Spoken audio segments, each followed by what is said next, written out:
اعوذ باللہ من الشیطان الرجیم بسم اللہ الرحمن الرحیم الحمد للہ رب العالمین بارئ الخلائق اجمعین الصلاۃ والسلام علی اشرف الانبیاء والمرسلین وشفیع المذنبین وحبیب الہ العالمین ابی القاسم محمد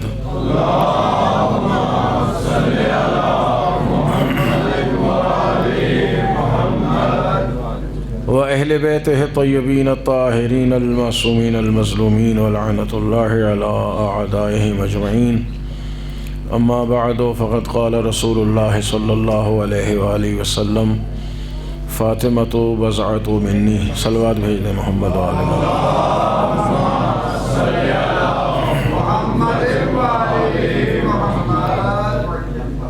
پروردگار عالم بحق محمد وآل محمد علیہ السلام ہم سب کی دعاؤں کو مستجاب فرمائے، تمام مرحومین و مرحومات کو جنت الفردوس میں جگہ عطا فرمائے۔ بہت سے مومنین بیمار ہیں، اللہ تعالیٰ سب کو صحت کاملہ عطا فرمائے۔ جتنے حضرات اس مسجد کے بارگاہ کی آباد کاری میں حصہ لے رہے ہیں، اللہ تعالیٰ سب کے گھروں کو آباد و شاد رکھے۔ ہمارے آقا و مولا حضرت ولی عصر کی ظہور پرنور میں تعجیل فرمائے اور ہم سب کو حضرت کی دعاؤں میں شامل فرمائے۔ بلند تر صلوات بھیج دیں اللہ۔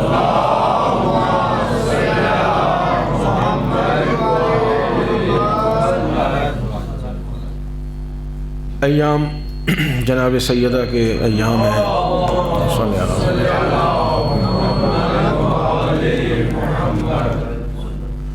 ماہ جمادی الاول بھی اور ماہ جمادی الثانی بھی دونوں منسوب ہیں جناب سیدہ سے، اور پوری دنیا میں الحمدللہ ایام فاطمیہ منائے جا رہے ہیں، اور اس پر بڑا اصرار ہے، تاکید ہے علماء اعلام کی طرف سے، مراجع اعظام کی طرف سے کہ ان ایام کو بھرپور طریقے سے منانا چاہیے۔ جس طرح ہم محرم الحرام کے ایام مناتے ہیں، اس طرح بلکہ فرماتے ہیں اس سے بھی زیادہ تاکید کے ساتھ جناب سیدہ کے ایام منانے کی ضرورت ہے، اس لیے کہ جس طرح اب اس واقعے کو جھٹلایا جا رہا ہے اور تردید کی جاتی ہے کہ کچھ بھی نہیں ہوا تھا، تو ضروری ہے کہ ان واقعات کو دہرایا جائے اور جناب سیدہ کو ان ایام میں خصوصاً اور پورا سال عموماً بی بی کا تذکرہ ہونا چاہیے۔ صلوات بھیج دیں محمد وآل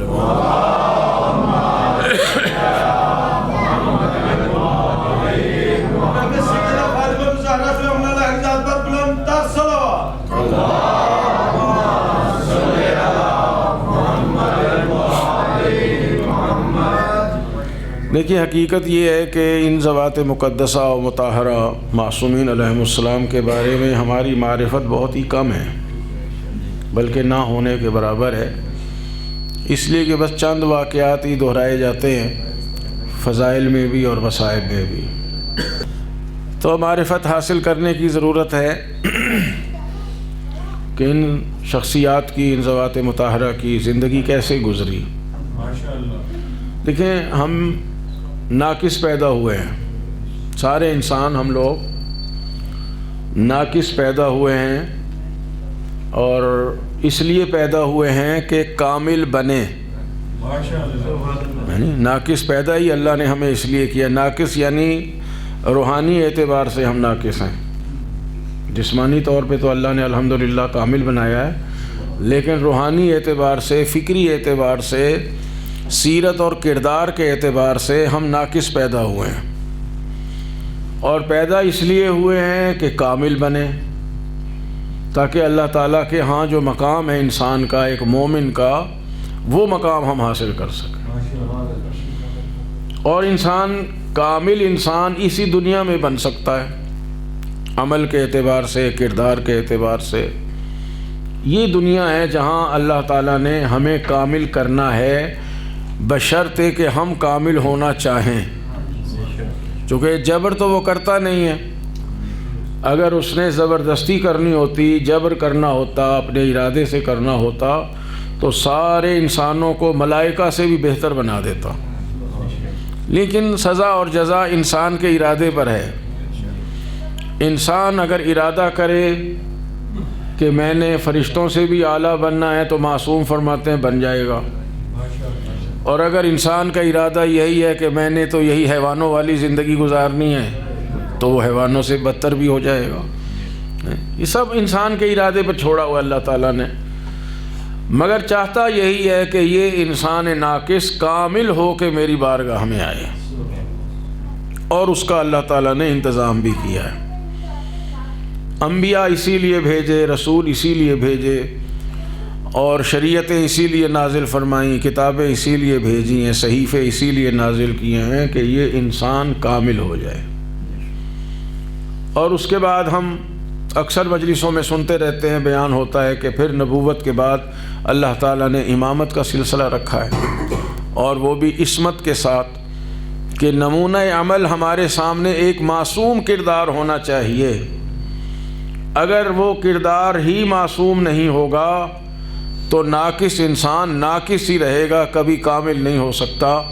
ہمیں کامل بنانے کے لیے اللہ نے اکمل ترین نمونے اس دنیا میں بھیجے ہیں، جنہیں محمد و آل محمد کہا جاتا ہے۔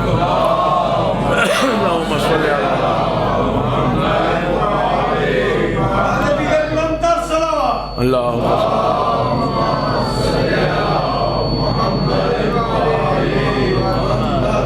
اور ان ہستیوں میں جنہیں ہم 14 معصومین کہتے ہیں، یہ وہ اکمل نمونے ہیں کہ جو انبیاء سے بھی افضل نمونے ہیں۔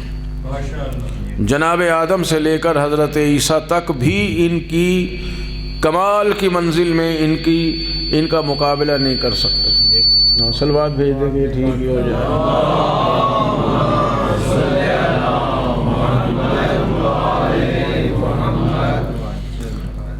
ان کے لیے بھی یہ نمونہ عمل ہیں،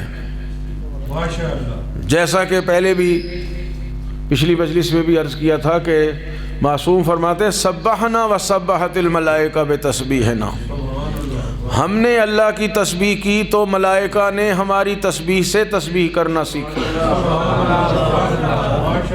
تو جو ملائکہ کو تسبیح سکھا رہے ہیں تو وہ انہیں بھی تسبیح سکھائیں گے جو ملائکہ کے بعد پیدا ہوئے ہیں،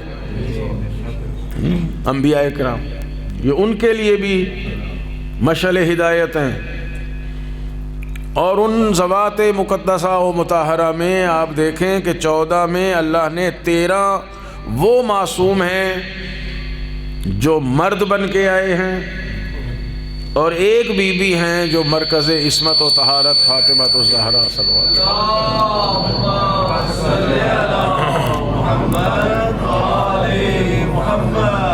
جب تک سجاد شاہ صاحب ہاتھ نہیں لگائیں گے نا یہ ٹھیک نہیں ہونے کا۔ صلوات بھیج دیں محمد والے محمد۔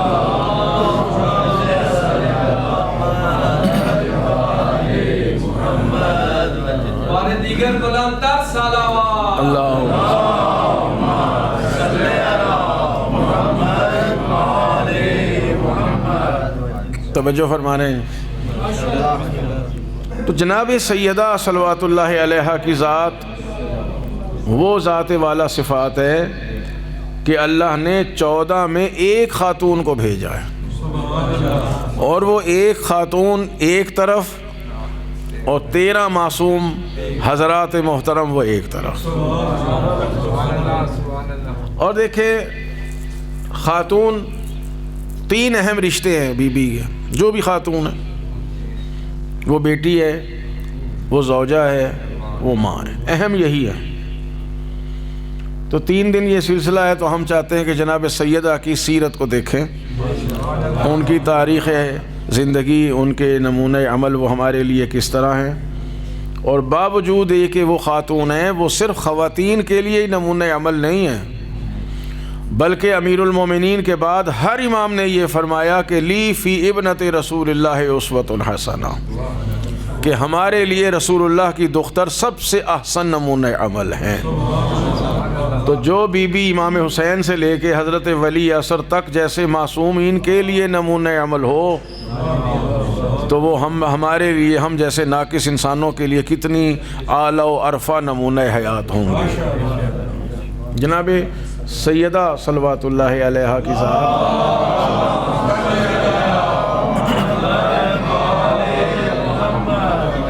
دیکھیں بحیثیت بیٹی کے رسول خدا کو اللہ تعالیٰ نے جناب سیدہ عطا فرمائی، اور آپ سنتے رہتے کہ لوگوں نے کہا محمد ابتر ہیں، ان کے بیٹے نہیں رہے، وفات پا گئے، بیٹے نہیں رہے، ابتر ہو گئے. تو ظاہر ہے کہ رسول خدا وہ ہوئے، یعنی غمگین ہوئے. تو اللہ نے سورہ کوثر نازل کیا. حضور نے کو سورہ کوثر جناب سیدہ کے دنیا میں آنے سے پہلے ملا ہے سورہ، کہ انا اعطیناک الکوثر، ہم نے آپ کو کوثر عطا کی ہے. اور ظاہر ہے کہ اس کی تفسیر کرنے کی ضرورت نہیں ہے، ہر شیعہ یہ جانتا ہے، ہر مومن جانتا ہے کہ یہاں کوثر سے مراد فقط اور فقط جناب فاطمہ الزہرا صلوات اللہ.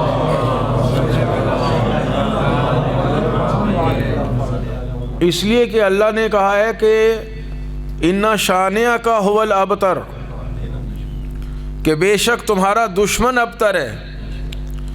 یہ جتنے بھی لوگ کہہ رہے ہیں نا کہ محمد ابتر ہے، معاذ اللہ، عاص ابن وائل ہے، ابو لہب ہے، ابو جہل ہے، جتنے بھی دشمنان پیغمبر تھے، قریش سے تھے، کفار مکہ میں سے تھے، مشرکین میں سے تھے، کہ رسول خدا کے بیٹوں کی وفات کے بعد خوش ہو رہے ہیں کہ محمد ابتر ہیں، محمد ابتر ہیں، ان کی اولاد نہیں رہی تو آخر یہ بھی دنیا سے چلے جائیں گے، وفات پا جائیں گے، تو ان کے مرنے کے بعد دین خود بخود مٹ جائے گا چونکہ اولاد نہیں ہے. مسئلہ یہ ہے کہ وہ بھی سمجھتے تھے کہ دین محمد کو محمد کی اولاد بچا سکتی ہے، دوست احباب نہیں بچا سکتے. تو ابتر ہیں، ان کے تو اولاد ہی نہیں ہے. تو اللہ تعالیٰ نے پیغمبر اکرم کی غمگینی کو دور کرنے کے لیے فرمایا اِنَّ شَانِئَکَ هُوَ الْأَبْتَرُ، حبیب ہم تو آپ کو کوثر عطا کریں گے، آپ کا دشمن ہی ابتر ہے. اور دیکھیں ایسے الفاظ دوبارہ قرآن میں دہرائے نہیں گئے. کتنے الفاظ ہیں، کتنی دفعہ قرآن کریم میں آئے ہیں، بار بار ریپیٹ ہوتے ہیں. خود لفظ اللہ تعالیٰ کا جو نام ہے 3000 سے زیادہ مرتبہ قرآن میں آیا. پھر رحمان کتنی بار آیا، رحیم کتنی بار آیا، بہت سے الفاظ، بہت سے واقعات بار بار دہرائے گئے.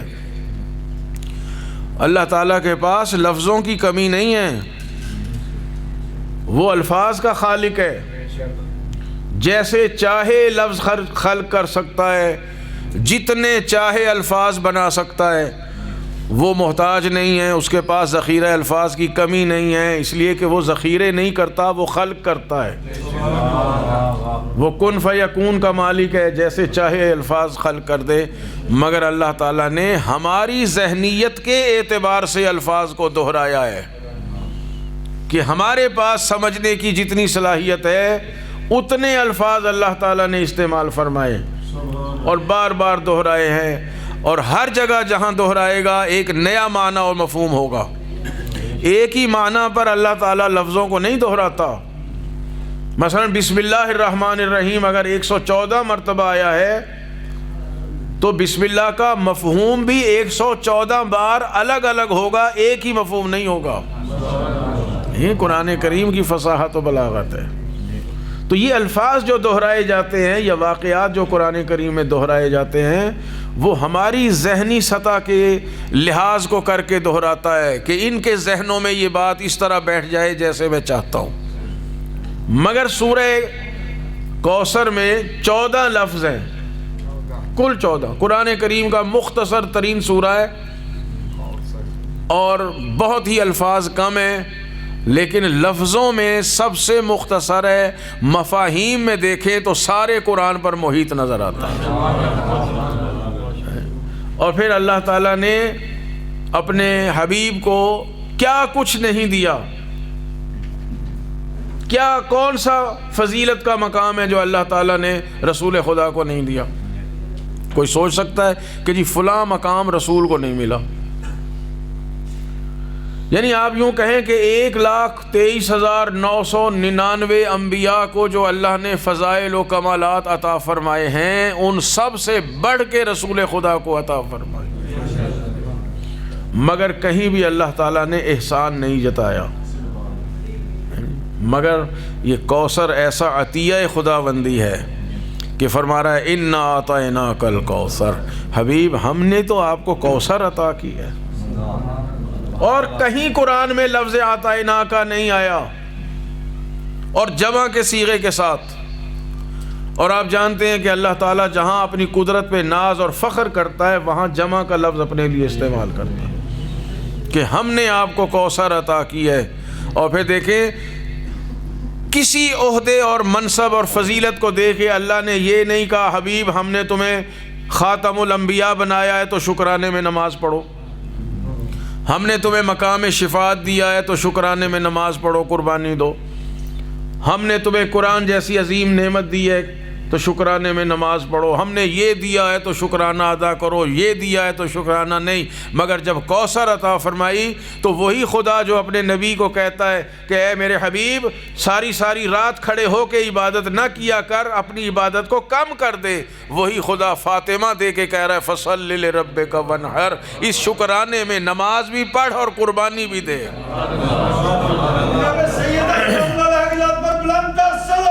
اللہ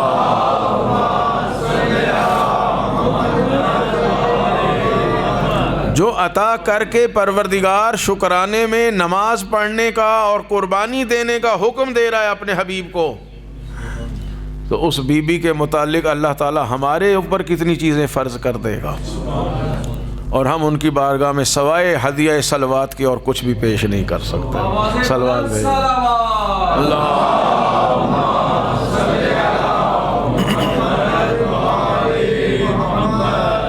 اور پھر کہ اِنَّ شَانِئَكَ هُوَ الْأَبْتَرُ، یہ ہمارا وعدہ ہے کہ بے شک تمہارا دشمن ہی بے اولاد رہے گا۔ ٹھیک، اب کوثر کثیر کے معنی میں،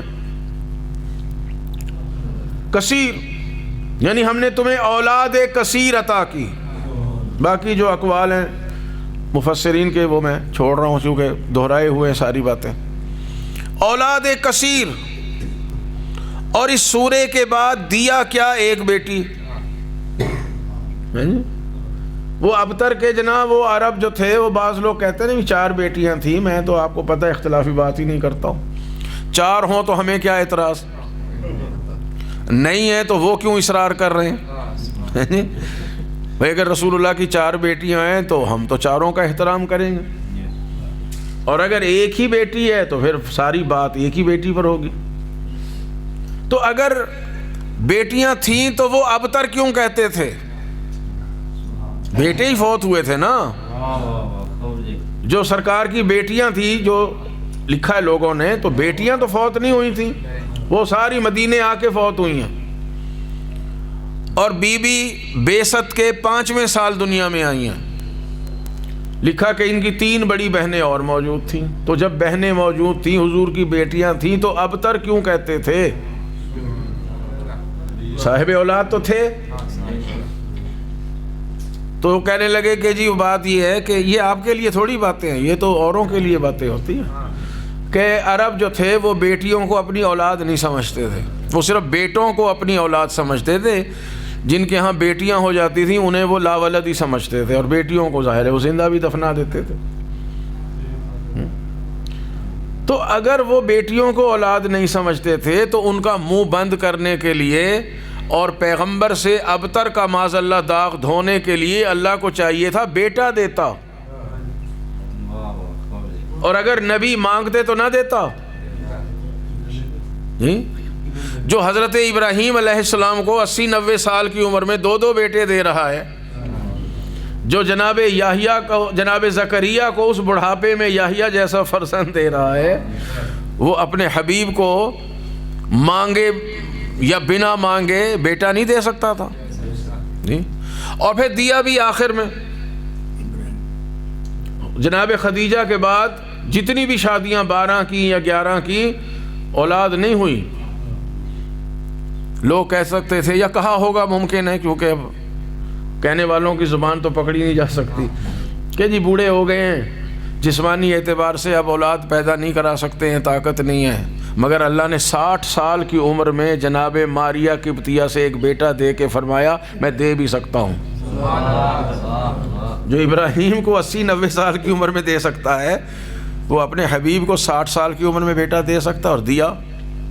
وہ الگ بات ہے کہ 2.5-3 سال کے تھے کہ وفات پا گئے، لیکن بیٹا بعد میں ہوا ہے. یہ بات مکے کی ہے کہ وہ مکے والے کہہ رہے ہیں یہ ابتر ہیں، یہ ابتر ہیں، کہ جی عرب بیٹیوں کو اولاد نہیں سمجھتے تھے کہ یہ بیٹیاں جو ہیں نا یہ اولاد نہیں ہوتی، بس بیٹے ہی اولاد ہوتے ہیں، بس ان کے بیٹے تھے نہیں تھے تو ابتر کہا. تو اللہ کو چاہیے تھا بیٹا دے کے ان کا منہ بند کرتا. دی پھر بھی ایک بیٹی، اور پھر وہ بیچارے حیران ہو جائیں گے کہ بیٹی جب مل گئی تو پھر کبھی کسی نے ابتر نہیں کہا. اس کا مطلب یہ ہے کہ وہ بیٹیوں کو اولاد سمجھتے تھے، مگر رسول خدا کی فاطمہ کے علاوہ اور کوئی بیٹی تھی ہی نہیں. صلوات بھیج دیں بی بی کی ذات پر.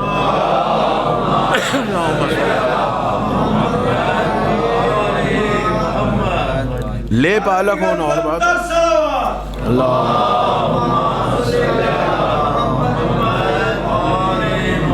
رسول خدا نے یتیم بچیوں کو پالا ہوا تھا. اس گھرانے کی یہ روش چلی آ رہی تھی. خاندان بنی ہاشم میں بہت سے یتیم بچے پلے ہیں. خود محمد ابن ابی بکر کو امیر المومنین نے پالا. ان کی بہن جو تھیں وہ ام کلثوم کو امیر المومنین نے پالا، اور یہی کہا کرتے تھے تم یہ نہ کہا کرو ہم ابو بکر کی اولاد ہیں، کہا کرو ہم علی ابن ابی طالب کی اولاد ہیں. وہ یتیم بچوں کو اپنی اولاد کی طرح پالتے تھے.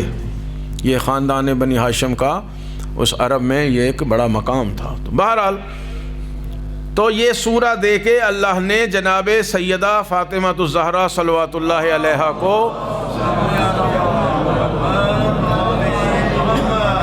رسول خدا کو اولاد کی شکل میں عطا فرمائی.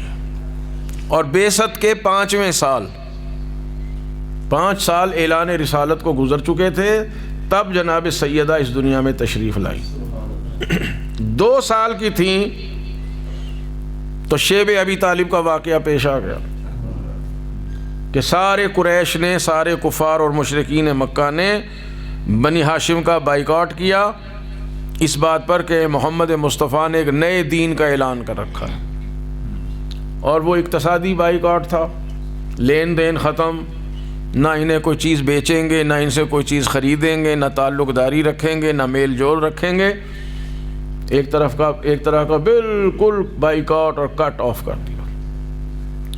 اور جناب ابو طالب علیہ السلام اپنے بنی ہاشم کو، اپنے گھرانے کو، اور رسالت وہاں بھی مرکز تھے، بی بی خدیجہ اور جناب سیدہ 2 سال کی، انہیں لے کے شعب ابی طالب جو وہاں مکے کی پہاڑیوں میں جناب ابو طالب کا ایک گھر تھا وہاں لے کے تشریف لے آئے.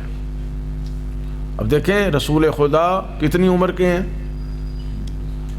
40 سال کی عمر میں تو اعلان کیا ہے، اور 5 اور 2 7 سال گزر چکے ہیں، یعنی 47 سال رسول خدا کی عمر مبارک ہے جب یہ شیب ابی طالب کا واقعہ شروع ہوا ہے. اور اس میں جناب ابو طالب کی اس سے پہلے بھی اور اس 3 سال میں خاص طور پر رسول اللہ کی حفاظت کا یہ انتظام تھا. 47 سال کے ہیں رسول خدا کہ ہر رات جناب ابو طالب رسول خدا کو اٹھاتے ہیں اور علی کے بستر پہ سلا دیتے ہیں، اور امیر المومنین کو اٹھا کے حضرت رسالت مآب کے بستر پہ سلاتے ہیں کہ اگر کوئی رات کی تاریکی میں دشمن حملہ کرے تو میرا بیٹا قربان ہو جائے مگر شمس رسالت پہ کوئی آنچ نہ آنے پائے. 3 سال مسلسل. کوئی ذہن میں جب یہ واقعہ پڑا جاتا ہے ممکن ہے بچوں کے ذہن میں آئے کہ رسول خدا کو چھوٹی عمر کے ہوں گے، انہیں اٹھا کے ادھر لٹا دیا، ان کو اٹھا کے ادھر لٹا دیا. نہیں، 47 سال ظاہری طور پر، 7 سال ہو چکے ہیں اعلان رسالت کو. یہ جناب ابو طالب کی فداکاری ہے، یہ ان کی حمایت ہے. اور ساری رات سرکار ابو طالب رسول خدا کی پہرہ داری کے لیے اور حفاظت کے لیے وہاں جاگتے رہتے تھے. اور دیکھیں اس 3 سال میں جناب خدیجہ کے کچھ عزیز و اقربا، خصوصاً ان کے بھانجے، تاریخ میں ملتا ہے کہ حالانکہ انہوں نے کلمہ نہیں پڑھا تھا، ان کے بھانجے ان کی بہن کی اولاد تھے، وہ راتوں کو کسی طریقے سے کوئی تھوڑا بہت کھانے پینے کا سامان چھپا کے بھیج دیا کرتے تھے. مگر 7 سال میں جتنے لوگوں نے کلمہ پڑھ لیا تھا اور وہ شیب ابی طالب میں نہیں آئے تھے، وہ کہیں سے رسول خدا کی مدد کرتے نظر نہیں آئے. ہیں جی آج فخر کرتے ہیں نا بڑے ناز سے، جناب بچپن سے دوست تھے اور یہ تھے اور وہ تھے. یہ سب دوستیاں جو ہیں مدینے آ کے قائم ہوئی ہیں، مکے کے پس منظر میں کوئی نظر نہیں آتا. صلوات بھیج دیں محمد والے.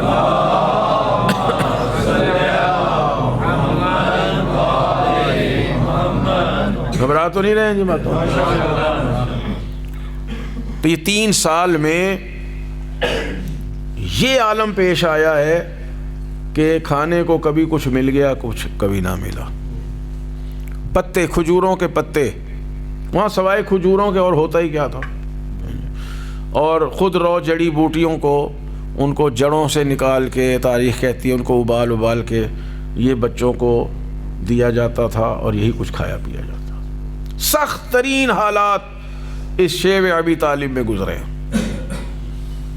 اور پھر ایک دن رسالت میں آپ نے فرمایا چچا جان جا کے قریش سے کہیے کہ وہ جو معاہدہ لکھا تھا، جس معاہدے کے تحت ہمیں شیب ابی طالب میں محصور کیا گیا ہے، وہ معاہدہ لکھ کے انہوں نے رکھا تھا کعبے میں، ان کی حفاظت میں تھا.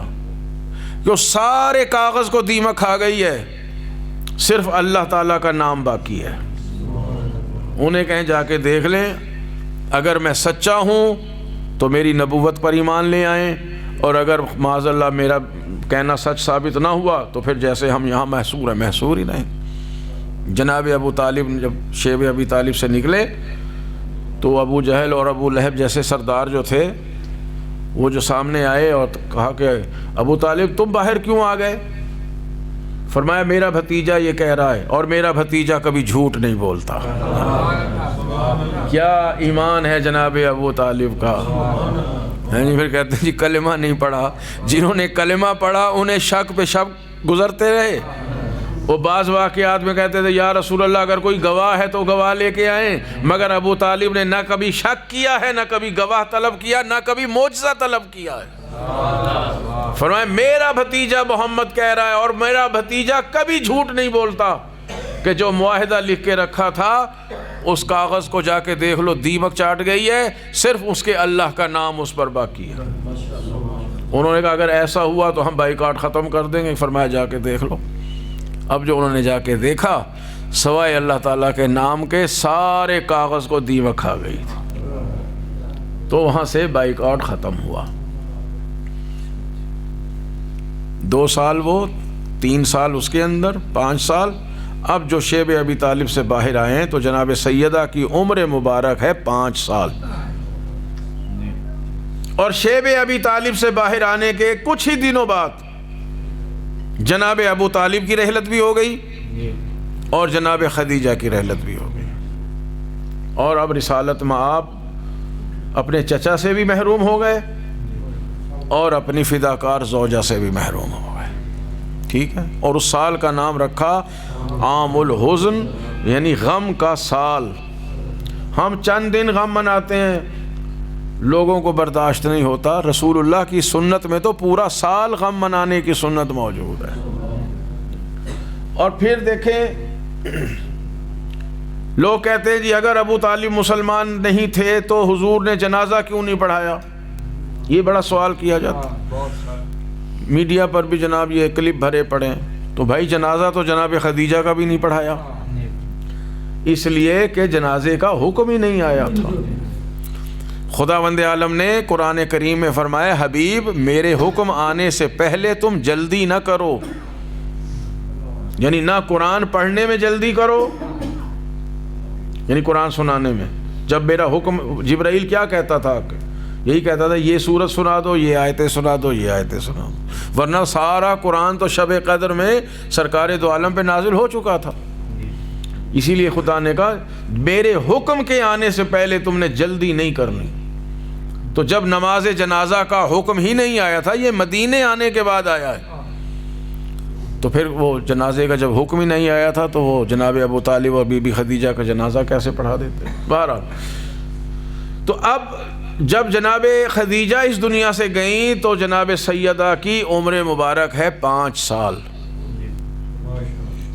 اور اس 5 سال میں دیکھیں بچی کی عمر ہے 5 سال، ہر گھر میں بچے ہوتے ہیں، ٹھیک ہے، اور پھر یہ موقع یہ ہے کہ محبت کرنے والی ماں، شفقت کرنے والی ماں اس دنیا سے چلی۔ جناب سیدہ ایک دن رو رہی ہیں اور پوچھ رہی ہیں بابا میری ماں کہاں گئی، میری ماں کہاں گئی؟ توجہ چاہ رہا ہوں، امام جعفر صادق علیہ السلام سے روایت ہے،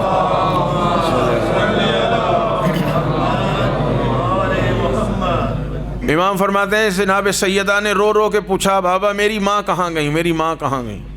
فوراً جبرائیل نازل ہوئے سرکار دو عالم پر اور کہا کہ پروردگار فاطمہ کو سلام بھیج رہا ہے، فاطمہ کو اللہ کا سلام کہیے اور کہیے کہ تمہاری مادر گرامی ہمارے پاس جنت میں اعلیٰ ترین مقام پر ہیں جہاں آسیہ اور مریم ان کی خدمت گزاری کے لیے مصروف ہیں، جناب آسیہ اور جناب مریم ان کی خدمت میں ہیں۔ اب دیکھیں جب رسالت مآب نے فرمایا کہ بیٹی اللہ نے تجھے سلام بھیجا ہے، اور آپ جانتے ہیں کہ سلام کا جواب واجب ہے، اور فرمایا سرکار رسالت مآب نے کہ سلام کا جواب سلام سے بہتر ہونا چاہیے۔ سنیں نا حدیثیں یہ آپ نے کہ سلام کا جواب جو ہے وہ سلام سے بہتر ہو، سلام کرنا مستحب ہے اور جواب، توجہ کریں بچے، یہ جوان میری طرف توجہ فرمائیں، صلوات بھیج دے محمد والا۔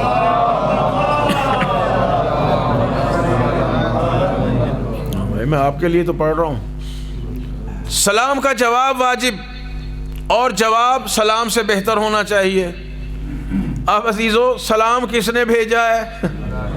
اللہ۔ میں آپ کو سلام کرتا ہوں سلام علیکم، اس کا معنی یہ ہے کہ اللہ کی سلامتی ہو آپ پر، آپ اس کا جواب دیتے ہیں وعلیک السلام ورحمۃ اللہ، کہ تجھ پر بھی اللہ کی سلامتی ہو اور اللہ کی رحمت ہو، ٹھیک۔ اب اللہ نے بھیجا ہے سلام، سلام علیک یا فاطمہ، اے بی بی آپ پر میری، یعنی اللہ کہے گا میری طرف سے سلامتی ہو۔ اب بی بی جواب میں کیا کہے؟ اگر وہ کہے علیک السلام، اے اللہ تجھ پر بھی سلام، تو وہ کون ہے جو اللہ پر سلامتی بھیجے گا؟ کیا جی؟ مگر جو جواب جناب سیدہ نے دیا ہے، کیا جواب دیا؟ من اللہ السلام و الیہ السلام، کہ ساری سلامتی خدا ہی کی طرف سے ہے اور اسی کی سلامتی کی طرف ہم محتاج ہیں۔ صلوات بھیج دے محمد۔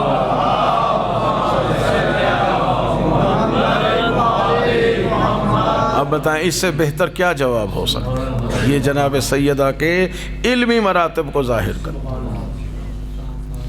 اور فرمایا کہ آپ کی مادر گرامی خدا کے پاس ہیں، خدا کے قرب میں ہیں، اس سے اعلیٰ مقام اور کوئی ہو نہیں سکتا ہے، جہاں آسیہ اور مریم جیسی اپنے زمانے کی معصوم بیویاں جناب خدیجہ کی خدمت گزاری میں مشغول ہیں۔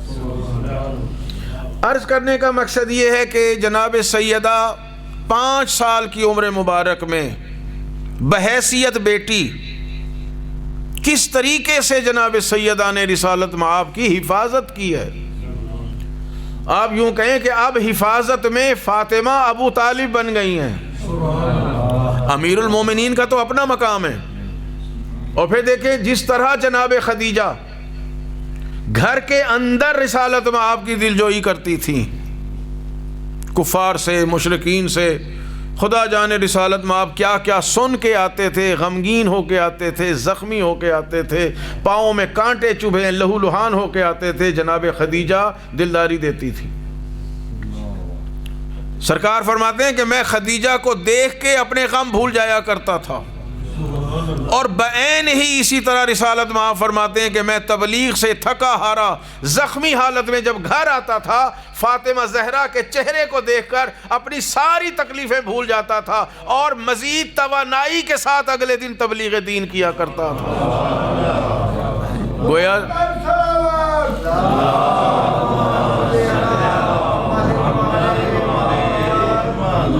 یعنی ایسے نظر آتا ہے کہ سرکار گھر میں آتے ہوں گے اور بی بی کے نورانی چہرے کو زیارت کرتے ہوں گے، اور ان کے نور میں جب وہ اپنے 11 بیٹوں کا نور دیکھتے ہوں گے تو پھر چہرہ اقدس کی زیارت کر کے یہی کہتی ہوں گی بی بی کہ بابا جان آپ اپنا دین پھیلائیے، میری ساری اولاد قیامت تک آپ کے دین کی حفاظت کرے۔ اللہ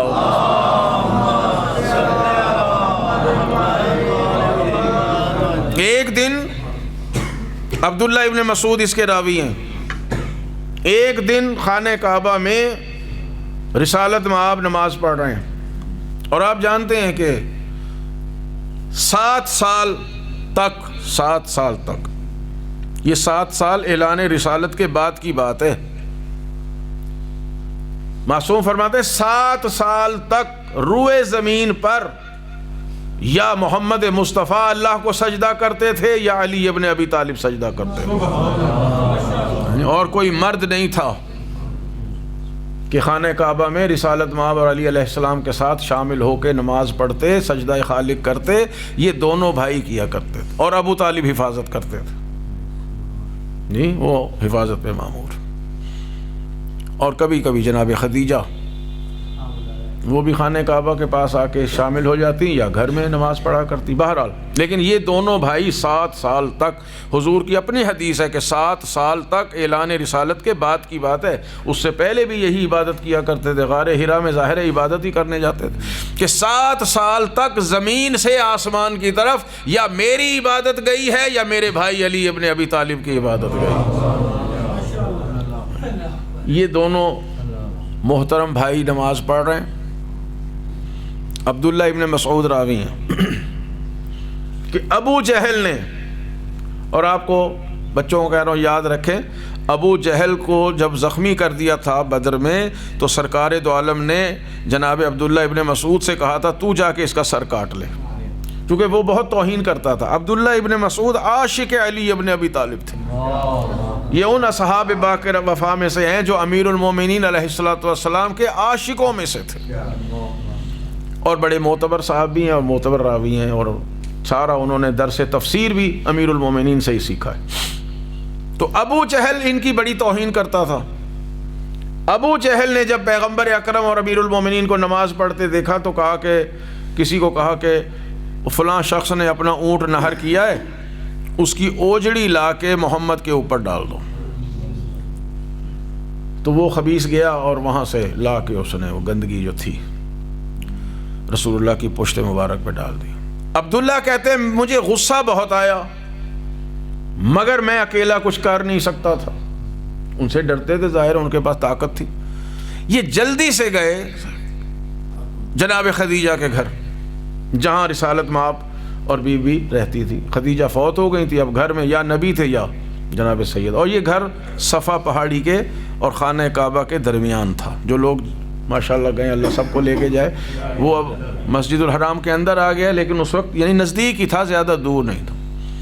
عبداللہ جلدی سے گئے اور جا کے سیدہ کی خدمت میں عرض کیا کہ آپ کے بابا پر ابو جہل نے گندگی پھینکوا دی ہے، اوجڑی پھینکوا دی۔ فرماتے ہیں جناب سیدہ فوراً اپنی چادر لے کے گھر سے آئیں، ان کے ہاتھ میں ایک کپڑا تھا، آپ نے سب سے پہلے اپنے بابا کے بدن اقدس سے اس گندگی کو صاف کیا، اس اوجڑی کو ہٹایا، اور اس کے بعد جا کے جو ابو جہل کے سامنے عبداللہ جرت نہیں کر رہا تھا، 5 سال کی بی بی نے جا کے ابو جہل سے یہ کہا کہ کیا ہوا کہ آج دنیا میں ابو طالب نہیں ہے، مگر یاد رکھنا آج سے میں ابو طالب بن کے اپنے بابا کی حفاظت کروں گی، اور آج کے بعد ایسا واقعہ نہیں ہونا چاہیے۔ کیا جرت ہے،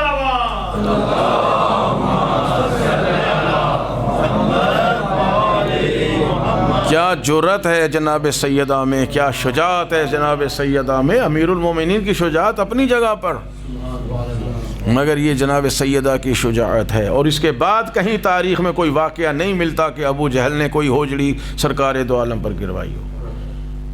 بی بی نے بابا کے بدن کو صاف کیا، پھر گھر آئے تو پھر صفائی کی، اور اس کے علاوہ کہیں زخمی ہو جاتے تھے مرہم پٹی کرتی، اور پھر سرکار نے فرمایا الفاطمہ تو ام ابیہا،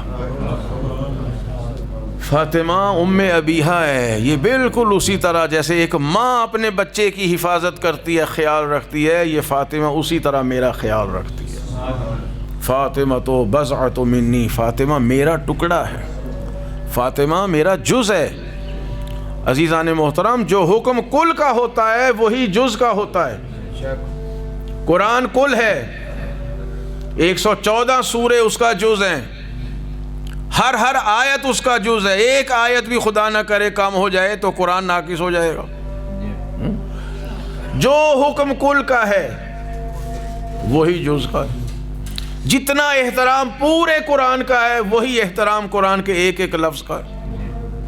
جس طرح اسے نجس کرنا حرام، اسی طرح ایک جز کو نجس کرنا حرام۔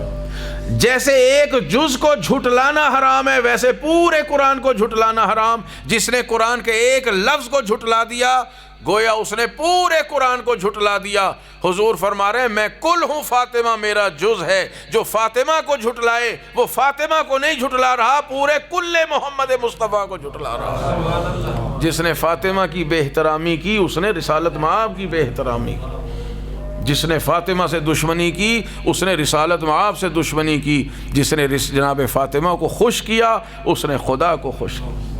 جناب سیدنا سلام اللہ کی ذات پر بلند تر صلوات۔ اللہم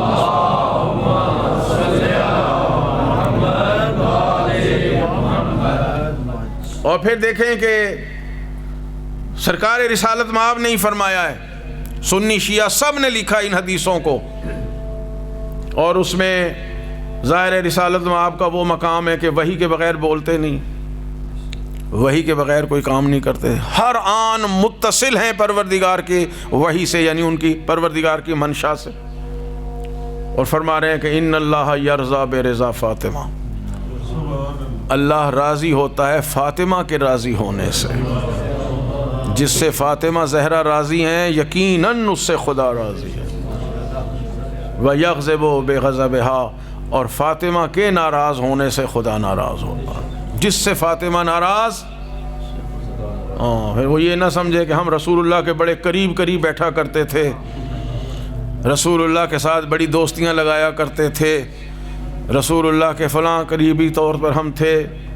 پہلی بات تو یہ کہ رسول خدا کسی سے دوستیاں کرنے نہیں آئے، رسول خدا سب سے اپنی اطاعت کرانے آئے تھے۔ اور اگر کوئی قریب بیٹھتا بھی ہو، کوئی باتیں بن بھی گئی ہوں، تو یہ دلیل نہیں ہے۔ قرآن آغاز کو نہیں دیکھتا، قرآن انجام کو دیکھتا ہے۔ قرآن نے کہا ہے وَلَا تَمُوتُنَّ إِلَّا وَأَنْتُمْ مُسْلِمُونَ، تم نے کب کلمہ پڑھا اس سے ہمیں غرض نہیں ہے۔ آیت کا مفہوم یہ ہے کہ کب کلمہ پڑھا، پہلے پڑھا، بعد میں پڑھا، درمیان میں پڑھا، بچوں میں پہلے پڑھا یا بوڑھوں میں پہلے پڑھا یا جوانوں میں پہلے پڑھا، کلمہ کسی نے کب پڑھا یہ معیار نہیں ہے۔ ہم یہ دیکھیں گے جب مرا تھا تو مسلمان تھا کہ نہیں تھا۔ اور سرکار فرما رہے ہیں کہ جس سے فاطمہ غضبناک ہے اس سے خدا غضبناک ہے، اور جس سے خدا غضبناک ہو جائے وہ ساری زندگی روزے رکھتا رہے، ہر رات نماز پڑھتا رہے، حج کرتا ہوا مارا جائے۔ جیسے علی کے بارے میں ہے ویسے ہی فاطمہ زہرا کے بارے میں بھی ہے۔ اگر وہ کوہ احد کے برابر پہاڑ بھی راہ خدا میں خرچ کر دے، مظلومیت سے بھی مارا جائے، اگر زہرا کے بارے میں ذرہ برابر بھی بغض ہے تو وہ جنت میں تو دور کی بات ہے، وہ جنت کی خوشبو بھی نہیں سونگھ سکتا ہے۔ صلوات بھیج دے محمد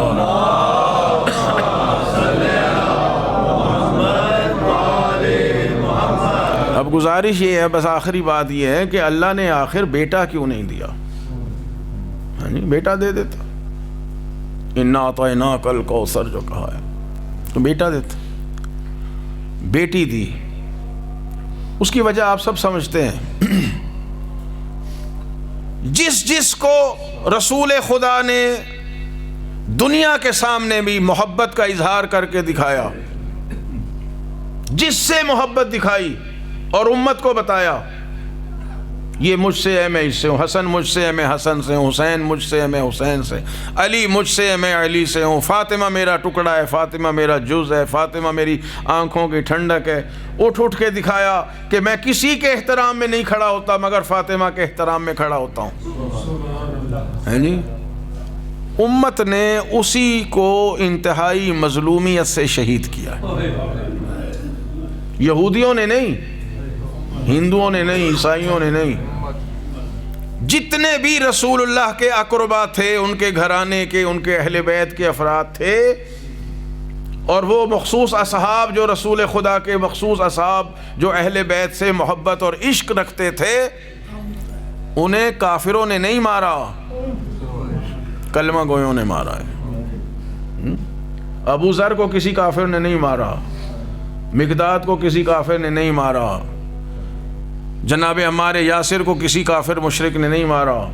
اسی طرح امیر المومنین کے اصحاب میں آ جائیں، وہ سب کلمہ گویوں کے ہاتھوں شہید، اور خود اہل بیت،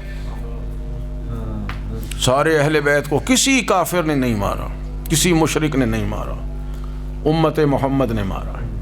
ٹھیک، کہا ان ھذان ابنایا، یہ حسن اور حسین میرے بیٹے ہیں۔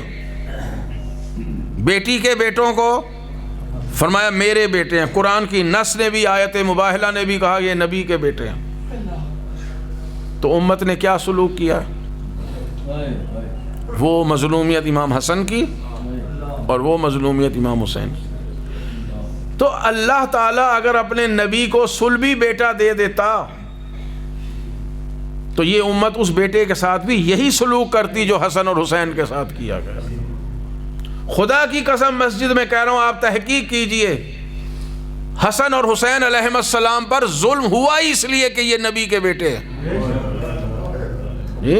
جناب سیدہ اور امیر المومنین پر ظلم ہوا اس لیے کہ یہ محمد مصطفیٰ کو پیارے تھے، اوروں کو کیوں نہیں مار دیا؟ ان سب کو اسی لیے ظلم کا نشانہ بنایا کہ ظاہری طور پر اس رسول کو تو ہم نہیں مار سکے، ہمارے دوستوں نے مارنا چاہا نہیں مار سکے، کیونکہ علی ابن ابی طالب کی تلوار تھی سامنے، ابو طالب کی حمایت تھی سامنے، خاندان بنی ہاشم کی فداکاری تھی سامنے۔ بالکل اسی طرح جیسے شیطان اللہ سے تو نہیں لڑ سکا، آدم سے بھی نہیں لڑ سکا، آدم کی اولاد کا دشمن بنا ہوا ہے قیامت تک، یہ لوگ بھی اسی طرح پیغمبر کے دشمن تھے، مگر پیغمبر کو شہید نہیں کر سکے ظاہری طور پر، اولاد مصطفیٰ کو نشانہ بنایا۔ تو اگر جناب رسالت مآب کو اللہ بیٹا دیتا تو وہ بیٹا گھر سے باہر بھی آتا۔ تو جنہوں نے ان کو نہیں بخشا، جن کو رسول کندھوں پر اٹھاتے تھے، یہ سجدے میں ہیں تو نواسے آ کے سجدے میں اوپر سوار ہو جاتے ہیں، آغوش میں بیٹھتے ہیں، امام حسن اور حسین کے لیے خطبہ چھوڑ دیتے ہیں، ممبر چھوڑ دیتے ہیں، بیٹوں کو اٹھا کے کہاں ذکر توحید ہو رہا تھا، کہاں ذکر فضائل حسن اور حسین شروع کر دیتے ہیں۔ ان ہستیوں کو قتل کر دیا تو ان کے لیے کیا مشکل تھا کہ نبی کے صلبی بیٹے کو قتل کر دیتے، مگر اللہ نے نسل پیغمبر چلانی تھی کہ قیامت تک محمد کی اولاد اس دنیا میں رہے گی، تو اللہ نے انتظام یہ کیا کہ بیٹی دی تاکہ پردے میں پلے، پردے میں پالا جناب سیدہ کو، مگر اسی سیدہ کے بیٹوں کو محمد مصطفیٰ کا بیٹا بنایا۔ اور دیکھیں کتنے یزیدی تھے کربلا میں، کتنے یزیدی تھے، حسینی کتنے کم تھے۔ اس کے علاوہ پوری دنیا میں جہاں جہاں مسلمان اس زمانے میں آباد تھے، اہل بیت کے چاہنے والے بہت کم تھے، دشمن بہت زیادہ تھے، مگر اللہ تعالیٰ نے وعدہ پورا کیا، انا اعطیناک الکوثر۔ یعنی کربلا میں صرف 2 شہزادے بچے ہیں، امام زین العابدین اور امام باقر علیہ السلام، مگر انہی سے پروردگار عالم نے نسل پیغمبر کو اس طرح پھیلایا کہ آج دنیا کا کوئی خطہ ایسا نہیں ہے جہاں انا اعطیناک الکوثر کا وعدہ پورا نہ ہو رہا ہو۔ اور باوجود اس کے کہ ان کے دشمنوں کی بھی نسلیں موجود ہیں، کیوں جی کیا ختم ہو گئے ہیں وہ؟ انہی کی نسلیں چل رہی ہیں نا، جو کہیں بم بلاسٹ کرتے ہیں، کہیں گھر جلا دیتے ہیں، کہیں کسی کا سر اڑا دیتے ہیں، گردنوں کو کاٹ کے فٹ بال بنا کے کھیلتے ہیں، یہ انہی ابو لہب اور ابو جہل جیسوں کی اولاد ہے، اسی شمر کی اولاد ہے، اسی یزید کی اولاد ہے، اسی خولی کی اولاد ہے، مگر آج تک کسی نے کہا ہے ہم خولی کی اولاد ہیں؟ جو یزید کا بھی آج بیٹھ کے دفاع کر رہے ہیں وہ انہی کی نسلوں سے ہیں، مگر وہ یہ نہیں کہہ سکتے کہ ہم یزید کے شجرے سے ہیں، یزید کی اولاد سے ہیں، یزید کے خاندان سے ہیں۔ یہی ہے ان شانئک ھو الابتر، اے تیرا حبیب تیرا دشمن ہی بے نام و نسب رہے گا۔ آج کوئی ان کا نام لیوا نہیں ہے، مگر فاطمہ زہرا کا ذکر دنیا کے ہر خطے میں ہو رہا ہے۔ جناب سیدہ کے دشمنوں کا کوئی نام لیوا نہیں ہے، کبھی بھولے سے کسی مسجد میں آواز آ جاتی ہے، مگر جس تسلسل کے ساتھ ذکر محمد و آل محمد ہوتا ہے اور ہوتا رہے گا، یہ اللہ کا وعدہ ہے، انا اعطیناک الکوثر۔ بس عزیزان محترم، باقی باتیں پھر کل انشاءاللہ۔ یہ جناب سیدہ ہیں جن کے آنے پر حضور کھڑے ہو جاتے ہیں، جن سے محبت کا اظہار رسول خدا نے فرمایا۔ کبھی کہا کرتے تھے فدا کے ابو کے فاطمہ تیرا باپ تجھ پہ قربان ہو جائے۔ اعز الناس الیہ، فرماتے بیٹی تو دنیا میں سارے انسانوں سے زیادہ مجھے محبوب ہے، تجھ سے زیادہ میں کسی سے پیار نہیں کرتا۔ ظاہر ہے اپنی بیٹی ہے۔ فرمایا کرتے قرۃ عینی فاطمۃ الزہرا، میرے آنکھوں کی ٹھنڈک ہے فاطمہ۔ دو چیزوں کو حضور نے آنکھوں کی ٹھنڈک کہا ہے، یا نماز کو کہا ہے یا سیدہ زہرا کو کہا ہے۔ مگر افسوس اس بات کا ہے کہ امت نے جو فاطمہ کے ساتھ سلوک کیا ہے، میں عرض کیا کرتا ہوں شام، اب وہاں بوستان زہرا مجلس تھی، وہاں بھی یہی کہا تھا کہ مدینے میں کوئی ایسا نہیں تھا، اول تو پورے عرب میں، لیکن کم از کم مدینے میں کوئی ایک ایسا آدمی نہیں دکھا سکتی تاریخ جو یہ کہے کہ میں فاطمہ زہرا کو نہیں جانتا تھا۔ سارا مدینہ، مدینے کا بچہ بچہ، مدینے کی ہر خاتون، مدینے کا ہر مرد جانتا تھا جناب سیدہ کو، ان کے مقام کو، ان کی عظمت کو۔ رسول اللہ نے جو کچھ فرمایا مدینے والوں کے سامنے فرمایا، امیر المومنین کے بارے میں جو فرمایا مدینے والوں کے بارے میں فرمایا۔ لیکن پتہ نہیں ہے رسول اللہ کی رحلت کے 2-4 دن کے اندر کیا وہ حالات بن گئے تھے کہ امیر المومنین بی بی کے پاس بیٹھے ہیں اور بی بی فرمانے یا علی میں نے سنا ہے لوگ آپ کو سلام نہیں کرتے۔ امیر المومنین نے فرمایا زہرا مجھے اس بات کا غم نہیں ہے، غم اس بات کا ہے میں سلام کرتا ہوں لوگ جواب نہیں دیتے۔ کیا حالات ہو گئے ہیں کہ دنیا علی سے آنکھیں چرا رہی ہے، امیر المومنین سے سلام دعا ختم ہو گئی ہے، اور پھر وہ دنیا رسالت مآب کی اکلوتی بیٹی کو نہیں پہچان رہی ہے۔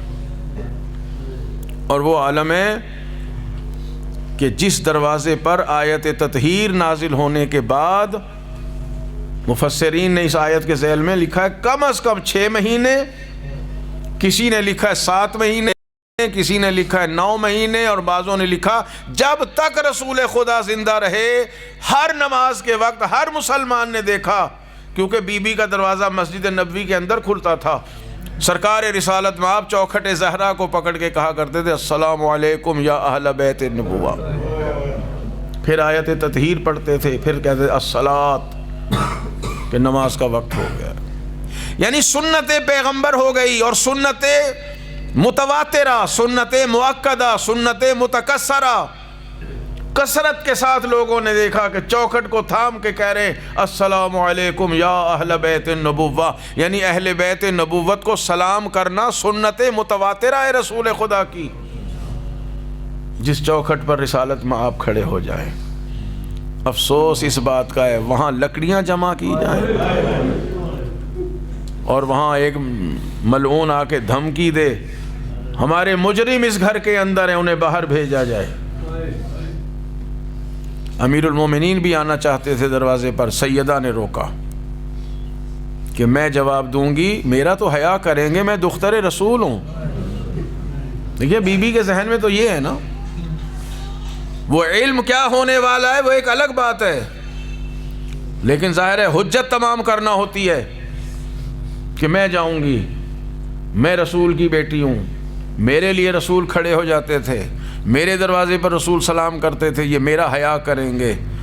اور جب انہوں نے کہا باہر بھیجو ہمارے مجرم ہیں، بی بی نے کہا یہاں مجرم نہیں رہتے، یہاں رسول کے گھرانے والے رہتے ہیں۔ کہا نہیں انہیں علی کو باہر بھیجو، فرمایا میری زندگی میں علی باہر نہیں آئیں گے۔ کہا باہر نہیں آئیں گے تو ہم دروازہ توڑ کے اندر آ جائیں گے۔ فرمایا اس گھر میں تمہارے نبی کی بیٹی رہتی ہے۔